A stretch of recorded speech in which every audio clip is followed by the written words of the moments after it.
as Dan says, when you hear a story, it reminds you one. So I'm just going to do a quick one before our next performer. And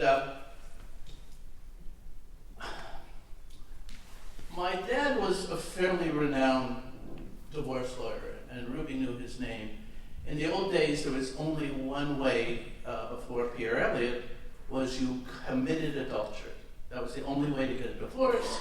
They had to read your name into Hansard. Some people didn't want those names read. So lawyers, all divorce lawyers, as we agreed, would arrange what's called a correspondent. Somebody who would appear to go through the motions. There's no stooping involved, just subjective photos of the Seahorse Motel. And everybody looked the other way. The CBC does an expose on it called the Shady Lady Affair, where they shoot this woman in the shadows. You don't see her face, and she talks all about being a correspondent. But she's not a correspondent. Her boyfriend is a photographer who takes those pictures.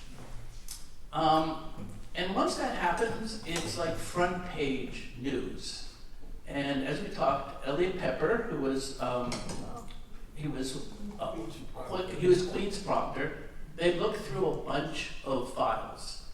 And in my dad's file, he had this one woman who was used 3 different times because her husband wouldn't pay, so instead of my dad paying the correspondent, he gave her that deal.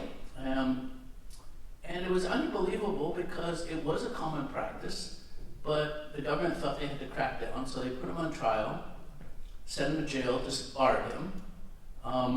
That's one reason I'm not a lawyer. And then, I say this story because then my mom took over for me. The story reminded me of my mom. My mom was quite the character. She went to work right away, and she sold real estate. She was in her 60s. She would hang out with younger women. And my mom, Kananohara, could drink.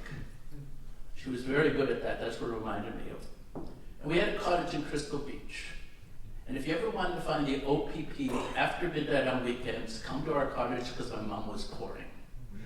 And the story reminded me is she wakes us up at 3 o'clock in the morning when we're in Crystal Beach on a Sunday morning and goes, my car's been stolen. She phones the boys. They have the car back in 30 minutes. So that was her influence with the law on that.